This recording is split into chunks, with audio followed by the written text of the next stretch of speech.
자식에게 무시받지 않는 부모의 5가지 지혜. 안녕하세요, 여러분.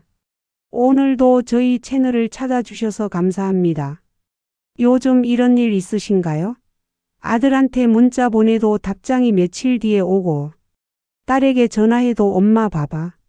나중에 전화할게 하더니 연락이 없고. 우리가 젊었을 때는 어떠셨나요? 아이들이 아프면 밤새 간병하고 뭐 필요한 게 있으면 업소도 해주려고 했잖아요. 그런데 지금은 어쩐지 우리 목소리 듣는 것도 귀찮아하는 것 같고, 내가 늙어서 이제는 짐이 된 건가? 하는 생각에 마음이 서늘해질 때도 있죠. 하지만 여러분, 절대 그렇지 않습니다. 오늘 제가 말씀드릴 5가지 지혜를 경청해 주시면 자식들과의 관계를 개선시킬 수 있다고 생각합니다. 1. 조언은 질문으로, 잔소리는 침묵으로. 얼마 전에 69세 박 여사님한테 이런 얘기를 들었어요. 결혼한 딸이 살림하는 걸 보니까 속이 터진다는 거예요. 반찬은 사다 먹고 애 옷은 대충 입히고. 그래서 그렇게 살림하면 안 된다. 엄마가 어떻게 키웠는데 했더니 딸이 엄마 제발 잔소리 좀 그만해요. 라고 화를 내더래요. 그 후로 딸이 잘 안 온다고 하시더라고요. 아, 이거 우리 마음 다 아시죠? 자식 잘 되라고 하는 말인데. 그런데 말이에요. 자식은 이제 어른이에요. 30, 40 된 사람들이잖아요. 자기 인생을 스스로 선택하고 책임지는 사람들이에요. 그럴 때는 이렇게 말해보세요. 요즘 많이 바쁘지? 반찬 해먹기 힘들겠다. 손주 옷 참 귀엽네. 따뜻하게 입었겠지? 이렇게 말하면 잔소리로 안 들려요. 자식은 엄마가 나를 걱정해 주는구나 이렇게 느끼거든요. 우리 세대는 말을 해야 한다고 생각하지만 요즘 애들은 말하지 않아도 안다고 생각해요. 그러니까 우리가 조금 방법을 바꿔야죠. 돈 이야기는 명확하게 무기처럼 쓰지 않기. 72세 최 선생님 이야기예요. 아들이 사업할 때 집 담보로 대출을 도와줬대요. 몇 천만 원 되는 돈이었어요. 그런데 요즘 아들이 연락도 뜸하고 한 번은 서운해서 내가 너한테 어떻게 해줬는데 했더니 아버지 그 얘기 그만하세요. 부담스러워요. 라는 말이 돌아왔다고 해요. 어휴, 이게 얼마나 속상한 일인지. 우리가 자식 위해서 한 일인데 말이에요. 그런데 자식 입장에서는 그 도움이 고마움보다 부담으로 느껴질 수 있어요. 특히 그 얘기를 자꾸 꺼내면 빚진 사람 같은 기분이 드는 거죠. 이럴 때는 2가지를 기억하세요. 첫째, 노후는 우리가 스스로 책임지는 모습을 보여주세요. 연금이나 적금을 잘 관리하면서 자식에게 의존하지 않으면 자식도 부모를 더 존경하게 돼요. 둘째, 과거에 도와준 것을 지금 관계에서 무기로 쓰지 마세요. 내가 너 도와줬잖아 이런 말 대신에 요즘 어떠니? 힘든 건 없니? 라고 물어보세요. 자식들은 우리가 생각하는 것보다 훨씬 더 고마워하고 있어요.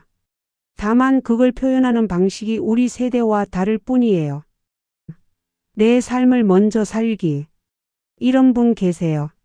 맞벌이 아들 부부 대신 손주를 몇 년 동안 돌봤는데 이제 손주가 커서 손이 덜 필요해졌다는 거예요. 그런데 며느리가 어머니 이제 쉬세요라고 하니까 오히려 서운하고 나는 이제 필요 없는 존재인가? 하는 생각에 우울하기까지 하다고 하시더라고요. 그런데 말이에요. 바로 지금이 내 인생을 다시 시작할 기회예요. 그동안 미뤄뒀던 것들이 있으시죠? 그림 그리기, 노래 배우기, 시 쓰기, 여행 다니기. 동네 문화센터나 복지관에 가보세요. 우리 또래 분들이 얼마나 많이 활동하고 계신지 몰라요. 탁구도 치고 댄스도 배우고 합창단도 하고. 내가 즐겁고 활기차게 살아가는 모습을 보여주는 것만으로도 자식들은 안심해요. 그리고 부모를 더 존경하게 돼요. 부모가 자식의 삶을 중심으로 살면 자식은 부담을 느껴요. 부모가 자기 삶을 살면 자식은 자주 찾아오고 싶어져요. 자식의 배우자를 내 편으로 만들기. 며느리 문제로 고민인 분들 많으시죠? 한 어머니가 그러시더라고요. 며느리가 무뚝뚝하고 거리감이 느껴진다고. 그래서 아들에게만 몰래 용돈을 챙겨줬더니 며느리 눈치를 보며 단둘이도 못 만나게 되더래요. 아들을 뺏긴 것 같아서 너무 속상해요라고 하시더라고요. 그런데 이제 아들은 아들이자 누군가의 남편이에요. 그 사실을 인정하는 게 먼저예요. 며느리에게 먼저 말을 걸어보세요. 고생한다고 작은 선물 하나 건네보시고요. 예쁜 손수건, 화장품, 간단한 간식 하나라도 괜찮아요. 자네 덕분에 아들이 잘 지내는 것 같아. 고맙네. 이런 진심 어린 한마디에 며느리는 마음을 열어요. 사위도 마찬가지예요. 며느리 사위는 자식의 반쪽이에요. 그들과 잘 지내야 자식과도 더 끈끈한 관계를 유지할 수 있어요. 기다려주는 것이 가장 큰 사랑. 자식에게 연락이 없으면 왜 전화 안 하냐, 언제 올 거냐 말하고 싶어지는 게 부모 마음이에요. 그런데 자식은 그 말이 압박처럼 느껴져요. 요즘 젊은 사람들 정말 바빠요. 부모를 무시해서가 아니라 하루하루 살아내느라 여유가 없는 거예요. 우리 젊었을 때보다 경쟁도 치열하고 스트레스도 많고. 그럴수록 기다려주세요. 그리고 먼저 가볍게 연락해 보세요. 오늘 날씨 좋더라. 건강하게 보내렴. 깍두기 담갔는데 내 생각났어. 방송에서 내가 좋아하는 노래 나오더라. 이런 짧고 따뜻한 메시지는 자식의 마음을 편하게 만들어요. 억지로 다가오게 하는 게 아니라 자식이 스스로 보고 싶게 만드는 부모가 되시는 거예요. 기다려주는 사랑, 그게 가장 깊은 사랑이에요. 오늘 말씀드린 5가지 지혜, 다시 정리해 볼게요. 첫째, 조언은 질문으로 바꿔서 하기. 둘째, 돈은 무기처럼 쓰지 않기.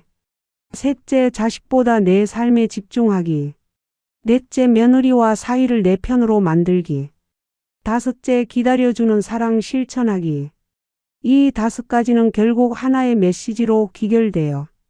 내가 나 자신을 존중하고 사랑할 때 자식도 부모를 존중하게 된다는 거예요. 여러분, 우리는 자식을 낳고 키우느라 젊음을 다 바쳤어요. 이제는 우리 자신을 위해서도 살아야 할 때예요. 부모이기 전에 한 사람으로서 멋진 인생을 살아오신 여러분, 앞으로도 더욱 빛나는 삶을 사시길 바랍니다.